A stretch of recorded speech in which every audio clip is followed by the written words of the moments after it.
Hi guys, स्वागत है आप लोगों का। और आप लोगों के लिए एक बहुत सैड न्यूज़ है।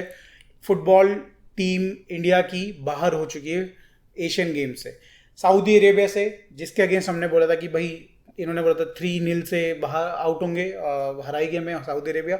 और इन्होंने भी बोला था कि काफ़ी ज़्यादा आउटस्कोर करने वाली है इंडिया को। तो हम लोगों की एक्सपेक्टेशन यही थी कि बाहर, मतलब सऊदी अरेबिया से शायद से ही जीतते हम ये सोच के बैठे थे। बट काफ़ी अच्छी फाइट दी इंडिया ने। 2-0 का स्कोर रहा इन दी एंड। और सऊदी सिर्फ 2 ही गोल कर पाए, वो भी सेकेंड हाफ में। फर्स्ट हाफ में तो हम चढ़ के खेल रहे थे, काफ़ी अच्छा खेल रहे थे। तो चढ़ के इन द सेंस डिफेंस में चढ़ के खेल रहे थे, बाकी मतलब उनके यहाँ तो हम गए ही नहीं ज़्यादा कुछ। बट खैर, ये तो मैच की बातें हैं। बट मैच में आने से पहले हम थोड़ा सा जानते हैं कि एशियन गेम्स में क्या क्या प्रॉब्लम्स इंडिया की टीम को फेस करनी पड़ी। और एक्चुअली जो हम लोग बोल रहे हैं कि ये टीम, हम लोग जिसका सपोर्ट कर रही है टीम, एक्चुअली कुछ इससे रिलेटेड कुछ अलग ही कहानी चल रही थी पहले। तो वो जानते हैं सबसे पहले। तो बताओ यार, मिस मैनेजमेंट पहला पॉइंट है जो वो टिंकू बताएगा। नहीं, वो बहुत मिसमैनेजमेंट। पहले तो खैर टीम ही नहीं जा रही थी, तो मैनेजमेंट का तो सवाल ही नहीं था वहाँ पे, क्योंकि टीम ही नहीं जा रही थी। बहुत लोग रोए पड़े, यूट्यूबर्स ने बड़ी वो करी, अपीलें करी, अपने कोच भाई ने पूरा चिट्ठी लिखी, सब कुछ सोशल मीडिया में डाला, ट्विटर इंस्टाग्राम हर जगह शेयर करा, इतनी रिक्वेस्ट करी, प्लेयर्स ने रिक्वेस्ट करी, तब जाके तो इन्होंने टीम भेजने के लिए बोल दिया, चलो ठीक है भेजेंगे। उस दिन बहुत ही मतलब खुश हुए हम सभी कि चलो एक राइट स्टेप लिया है, और क्या बोलते हैं, अब हमारी टीम जाएगी और हम देखेंगे, और अच्छा मतलब एक खुश थे मतलब उस दिन। फिर कुछ टाइम बाद टीम आती है कि भैया ये बंदे जाएंगे, और वो टीम बहुत स्ट्रांग थी, हमको लग रहा था कि हम क्वार्टर्स तक आराम से जा सकते हैं अगर चीज़ें सही रही तो, क्योंकि वो टीम अच्छी थी और हम अच्छा करके आए भी थे सैफ से और इंटरकॉन्टिनेंटल से। तो अनवर अली वगैरह थे उसमें, जीक्सन था, तो महेश था। महेश था, तो वो टीम अच्छी लग रही थी। अपना गुरप्रीत भी था कीपर, तो सब चीज़ें सही लग रही थी, ऐसा लग रहा था कि बढ़िया होगा। लेकिन फिर होता है कि जो अपनी आईएसएल की टीम्स हैं वो इन बंदों को भेजते ही नहीं। इनफैक्ट इनको क्या, इनके जो सब, ये तो चलो मेन प्लेयर्स हो गए जो खेलते हैं इन क्लब्स के लिए, बट जो सब्सटीट्यूट्स होते हैं उनको तक नहीं भेजा। जो रिजर्व प्लेयर थे वो प्लेयर्स आए थे खेलने, जो कि हमने देखा यहाँ पे अपना जेम्स हो गया या कोई भी हो गया, अपना रहीम अली हो गया। तो ये रहीम अली तो फिर भी चलो तो खेल लेता है, लेकिन बाकी जो मिरांडा वगैरह हो गए, तो ये बंदे तो रिजर्व्स के प्लेयर हैं। तो इन टीमों को भेजा और इनके साथ चलो भेज दिया कि भाई छेत्री चल तू कुछ कर लेना, और पीछे डिफेंस में जिक्सन, ये अपना झिंगन तू कर लेना। तो ये टीम के साथ इन्होंने भेज दिया, और क्लब्स ने बिल्कुल सपोर्ट नहीं करा इंडिया को। और भेजा भी कब है, 19 तारीख को शुरू होने वाले थे, पहला मैच था। 17 तारीख को हमारी टीम गई, वो भी आधी। ठीक है, आधे बंदे गए हैं, उसमें से कुछ बंदे वहीं रह गए, कुछ बंदे उधर ही सो रहे हैं एयरपोर्ट में रात को। और हम विदाउट एनी ट्रेनिंग सेशन हमारा पहला मैच हुआ, जिसमें हमारे पास इनफ सब्सटीट्यूट्स भी नहीं थे। मतलब हमारे बंदे थक गए थे क्योंकि कोई रेस्ट नहीं मिला था, लेकिन सब्सटीट्यूट ही नहीं थे, तो उन्हीं को खेलना पड़ा। तो ऑब्वियसली वो चाइना के साथ हमने देखा ही कि क्या हुआ। बहुत बुरा हाल हुआ, 5-1 से हारे हम लोग। तो मतलब इस तरीके से तो हमारा शुरुआत हुई थी इस जर्नी की, जिसका अंत तो अभी हो गया। बट कभी भी हमने होप नहीं लगाई, क्योंकि शुरुआत ही इतनी गंदी हुई थी। कुछ प्लेयर हांगकांग में ही छूट गए, उनकी कनेक्टिंग फ्लाइट ही उन्होंने नहीं पकड़ी, तो कुछ प्लेयर्स तो अपनी ही मस्ती में थे। खैर, क्योंकि सीरियस नहीं, ऑब्वियसली जब तुम्हारे मैनेजमेंट सीरियस नहीं है तो प्लेयर्स कैसे सीरियस हो सकते हैं भाई। चलो अब बात कर लेते हैं, प्लेयर्स की बात हो रही तो अब गेम पे आ जाते हैं, जो एक्चुअली अभी गेम हुआ। ऑल्दो इससे पहले के गेम्स भी हैं, वो हम ऑलरेडी वीडियो बना चुके हैं, आप देख सकते हो। बट इस गेम पे आते हैं। इस गेम में आपको डिफरेंट क्या लगा? कंपेरेटिवली पिछले मैच से बेटर अपोनेंट था। कंपेरेटिवली पिछले मैच से अगेन बेटर परफॉर्मेंस है, स्पेशली फर्स्ट हाफ में। देखो, सऊदी के साथ तो वैसे भी हमारे कुछ चांसेस थे नहीं, बट जिस तरह से हमने फर्स्ट हाफ में डिफेंस किया, सभी मतलब मुझे लगता है कुछ ज़्यादा ही पम्प्ड अप थे। जिस तरह से टैकल मार रहे थे, कहीं तो मुझे लगा कि रेड कार्ड भी हो सकता, मिला भी नहीं। और मतलब सही डिफेंस किया, हालांकि टेस्ट किया उन्होंने 1-2 बार, तो क्रॉस बार भी हिट किया। तो फर्स्ट हाफ में जब 0-0 विक्ट्री लेके गई, तो मुझे लगता है कि वो इंडिया की विक्ट्री थी, क्योंकि Saudi was much better team. ठीक है, सेकेंड हाफ में अगेन वही टैक्टिक्स थी इंडिया की, बट उसमें थोड़ा स्विच ऑफ हो गए। जो क्रॉस में पहला गोल खाया, उनको लग रहा था कि हमारा जो राइट में जो राइट बैक था, रहीम अली आई थिंक वो था, उनको लगा था कि रोक लेगा, एकदम से इसने अच्छा ड्रिबल करके इसको क्रॉस डाल लिया। और अगेन दो पीछे डिफेंडर तो एक आगे कूदा था अपना डिफेंडर जिंगन, उससे 20 में हेडर मारा, वो अच्छा गोल था। वो मुझे लगता है कि थोड़ा सा हमारा डिफेंस हमारा स्विच ऑफ हो गया था, बट चलो फिर भी पहला गोल आया। लेकिन सेकंड गोल तो मुझे लगता है कि प्योरली लैक ऑफ कम्युनिकेशन, चार चार डिफेंडर के बीच से अगले छोड़ दिया, गोल मार दिया। डिटर्मिनेशन ही नहीं था डिफेंडर्स के बीच में। अगर बॉल इतने सारे 4 बंदों का बॉक्स है क्या बोलते हैं डिफेंडर्स का, और एक बंदा अगर आगे निकाल के लेके जा रहा है और पीछे 3 डिफेंडर्स पीछे दौड़ रहे हैं उसके, ये तो बहुत बड़ी बेवकूफ़ी करी इन्होंने डिफेंडिंग में। दूसरे गोल की बात कर रहा हूं। हाँ, तो उसके बाद आप 2-0 इंडिया चले गए, तो उसके बाद ऑब्वियसली कम बैक करने के लिए एटलीस्ट 2 गोल पेनल्टीज में लाने के लिए 2 गोल करने और जीतने के लिए 3, तो वही बहुत बहुत मुश्किल था वो। क्योंकि देखो जैसे बताया ना, हमारी जो थर्ड फिडल टीम आई थी, मतलब ठीक है एक आपने छेत्री डाले हो, छेत्री पर अकेले क्या ही कर लेगा आप टॉप और पीछे। देखो डिफेंस तो फिर भी क्या होता है कि आप रोक दो और क्लियर कर दो, जो अक्सर पूरे जो इंडिया ने पिछले 2 मैच में किया है। लेकिन गोल करने के लिए आपको मिडफील्ड में पासिंग करनी पड़ेगी, पासिंग में आपको सीक्वेंस बनाने पड़ेंगे, फिर 1-2 करके आगे ले जानी पड़ेगी, बॉल मूव करने के आपको चांसेस आने पड़ेंगे, फिर गोल होंगे। तो ये इसमें आपको स्किल्स चाहिए होती है और आपको डिटर्मिनेशन और एक आपको मतलब होप होनी चाहिए हम ऐसा कर सकते हैं, वो है नहीं।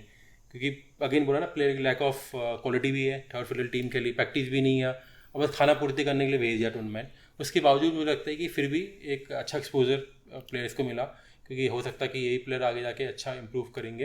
तो ओवरऑल चलो इंडिया इस बार गई, हमको उम्मीद थी कि आगे तक जाएगी, गई नहीं, बट होपफुली नेक्स्ट टाइम के लिए बेटर मैनेजमेंट के साथ और बेटर तैयारी के साथ जाए और अच्छा करे, नहीं सिर्फ अगले एशियन गेम्स के लिए बट जितने भी अगले टूर्नामेंट है, जितने भी टूर्नामेंट इंडिया खेलेगी। ठीक है, बट अगर हम बात करें जो हमारे प्रोग्रेसिंग की थी, बॉल प्रोग्रेस करने की कैपेबिलिटी थी, आई थिंक मुझे मेरे हिसाब से तो वो 0 थी एकदम।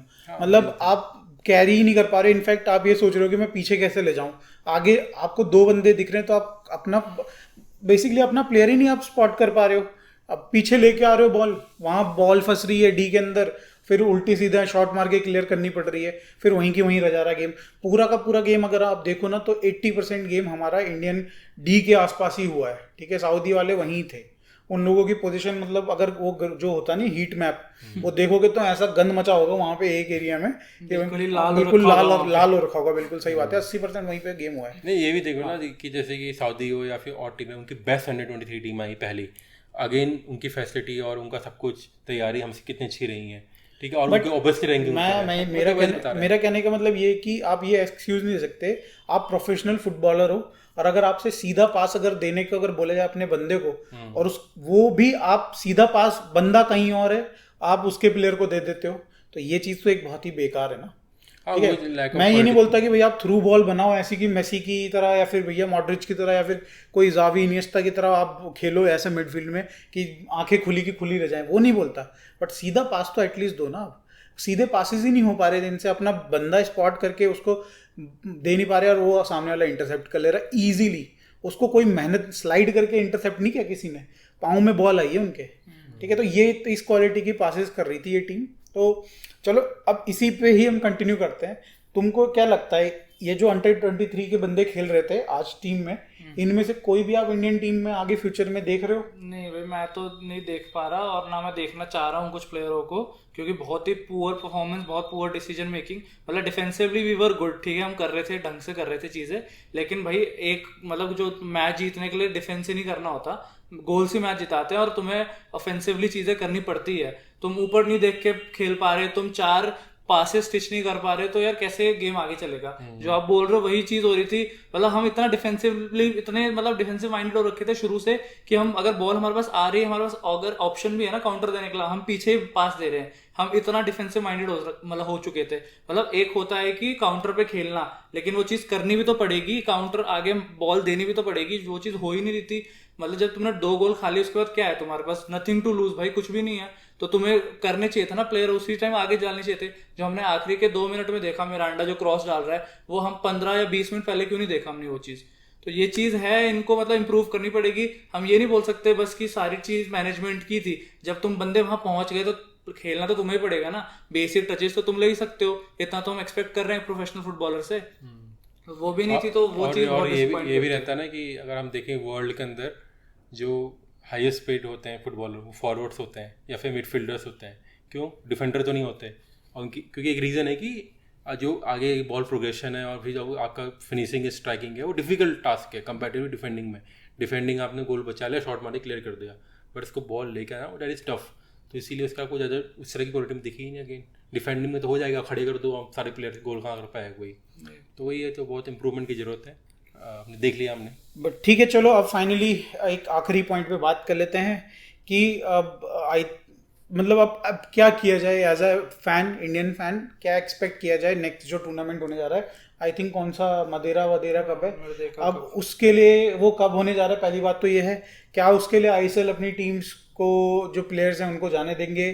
तो बताओ भाई। हाँ नहीं, अक्टूबर में ही है वो, और वो इंटरनेशनल ब्रेक के बीच में आएगा, तो वहाँ पे तो हम एक्सपेक्ट कर सकते हैं हमारी टीम। बट हमारा जैसे आईएसएल के कुछ कुछ क्लब्स का ये भी स्टेटमेंट आई है कि भैया हमारे तो प्लेयर्स इंजर्ड हो जा रहे हैं इसमें जाके, तो इस वजह से रीजन से कहीं ऐसा ना हो भी सकता है, हाँ ये हमने यूरोपियन उसमें भी देखा है कि बहुत प्लेयर अपना नाम वापस ले लेते हैं टीम से इंजरी की वजह से। लेकिन देखो वो चीज़ अलग है, उनके 50 प्लेयर्स ऐसे होते हैं यूरोप में जो किसी को भी रिप्लेस कर सकते हैं। भाई इंडिया में इतना ही कोई डेप्थ है नहीं अभी, इंडिया को मेन प्लेयर चाहिए। और अगर अभी देखो हमारा डाउनफॉल हुआ है, हमने देखा था सैफ इंटरकॉन्टिनेंटल में ठीक खेले थे, लेकिन अब डाउनफॉल हुआ है, हम लेबनन से भी हारे हैं, हमारी रैंक 102 हो चुकी है, ठीक है, वापस हम 100 से नीचे जा चुके हैं। तो अब टाइम है थोड़ा सीरियस हो जाए, ये सब टूर्नामेंट से थोड़ा अच्छा करे इसमें, और 100 के नीचे तो हमें मतलब रहना ही चाहिए कॉन्स्टेंटली। और एक चीज़ और है कि मतलब फुटबॉल में मतलब एज ए फैन या फिर जो क्रिएटर्स लोग हैं वो तो सीरियस हैं, वो चाहता है कि ग्रो करना, लेकिन क्या इंडिया का मैनेजमेंट चाहता है? क्योंकि ईगोस्ट में को अभी जब जो यूरोप से कोई ऑफर आया था, क्या था, कौन सी कंट्री थी, बॉस्निया से, जो यूरोप की ठीक ठाक टीम है, तो अभी बेचारे को कॉन्ट्रैक्ट एक्सटेंशन नहीं दिया, जैसे वहाँ से आया तुरंत में लिख दी हाँ हम तुम दे रहे हैं। ये तो तुम्हारी सीरियसनेस है। और दूसरी, आप अपनी इंडिया की जो नेशनल टीम उसको प्रायोरिटाइज नहीं कर रहे हो, क्लब जो चल रहा है, ठीक है क्लब इंपॉर्टेंट है पैसा था कमाने के लिए, यानी कि आप मनी मेकिंग को ही लग रहे हो, क्योंकि अल्टीमेटली आईएसएल को स्टार्ट करने का बिजनेस एक साइंस होता है, लेकिन आप प्लेयर भी डेवलप करो ना। क्रिकेट से सीखो ना, आईपीएल भैया अपना पैसा बना के दे रहा है, सब चीज करके दे रहा है, but in the and world cup आपका क्या बोलते हैं, T20 हो चाहे वो आपका 50-50 का हो, इन दी एंड उसकी जब टीम बनने की बात आती है तो 50 दिन से पहले से तैयारियां शुरू हो जाती हैं, प्लेयर्स के अपने सेशन शुरू हो जाते हैं भैया। तो ये सब चीजें आप खुद ही देखो ना कि मतलब आपके यहाँ पे एक सुपर हिट चीज चल रही है, उससे कुछ सीख लो। बट वही बोला ना, थोड़ा सा इंडिया को अगेन बेटर मैनेजमेंट, एडमिनिस्ट्रेशन और गवर्नमेंट का भी सपोर्ट, ये सब चीज़ें चाहिए। जो ब्यूरोक्रेसी और ये सब फालतू की चीज़ें हैं ना, ये थोड़ा कम होनी चाहिए। बिल्कुल। तो प्लेयर्स अपना कैसे इंप्रूव करेंगे अगर सारा कुछ डिपेंड होता है मैनेजमेंट पे? तो हमारा यहाँ पे मैनेजमेंट के लिए एक ही संदेश है कि भाई थोड़ा सा इंप्रूव करो, सीरियसनेस लो भाई। फुटबॉल, इंडियन फुटबॉल बहुत ग्रो करेगा आगे, तुम लोगों को बहुत पैसा कमाने का चांस मिलने वाला है, तो आज एफर्ट डालो, कल उसका सोना निकालना। तुम इधर से आलू डालो उधर से सोना निकलेगा भाई, तुम्हारा वो वाला सीन हो जाएगा, ठीक है। तो एक फुल सर्कल बन गया। हमने पॉइंट, सबसे पहला पॉइंट मैनेजमेंट का बोला था, और क्लोजिंग भी मैनेजमेंट पे कर रहे हैं कि मैनेजमेंट की गलती से ये टूर्नामेंट हारे हैं, और अब मैनेजमेंट की ही कोई स्टेप लेगी तो उससे ही हम लोग आगे फ्यूचर में ग्रो कर सकते हैं, वरना तो मुश्किल है। तो आपको ये वीडियो कैसा लगा प्लीज़ बताइएगा ज़रूर कमेंट में। बहुत दिल से बुरा लग रहा है आज इंडिया बाहर हो रही है इतनी जल्दी, हम तो क्वार्टर्स तक सोच रहे थे, तो आप कहाँ तक सोचा था आपने कि इंडिया कहाँ तक जाएगी? प्लीज़ कमेंट में बताइएगा, और चैनल को सब्सक्राइब करिएगा, वीडियो को लाइक करिएगा। मिलते हैं हम नेक्स्ट वीडियो में, बाय।